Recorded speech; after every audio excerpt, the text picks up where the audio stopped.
တက်ထားရင်ဘာလဲမောင်ဟုတ်မှကြည့်လိုက်စမ်းရေထဲကလာမင်းကြီးကလေမောင်တို့နှစ်ယောက်သားကိုကြီးစဲနေလိုက်တာကြည့်စမ်းသူများကိုညားပြီးတော့တက်လဲတက်နိုင်နေမှာအဲ့ဒါတက်ထားကိုတိတ်ချင်လို့ပေါ့ချီအမလီကြော်မာတော့မောင်ရေကြော်မာတော့နောက်ပြီးတော့လေ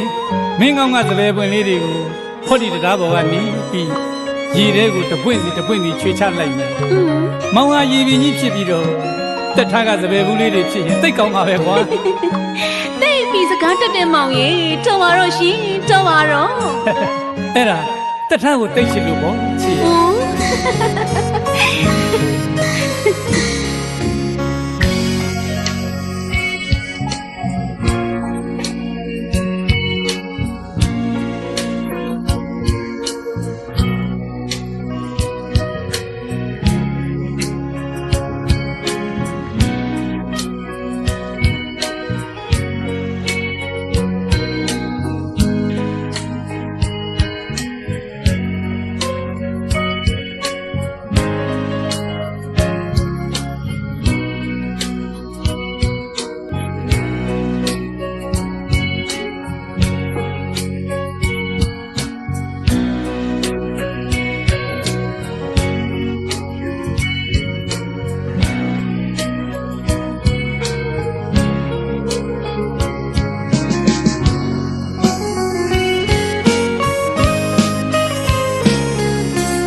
မောင်ရဲ့နဲ့ကတက်ထားယူ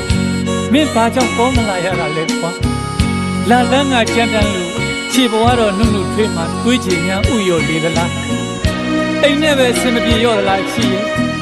ဒါမှမဟုတ်ဘူးတပားသူရင်ွေထဲမှာများလက်ဝင်ကြီးနဲ့လို့တွန်းရက်တွေလည်းရှိရရင်ပေါ်ချီရဲ့မင်းကိုလေငွေမက်တဲ့မိတ်ကလေးလို့အလုံးကပြောဆိုကုန်ကြပြီကွာချောင်းဖြတ်ဝါဒရာကြီးကလည်းမောင်တယောက်ထဲလာတဲ့အချီရဲ့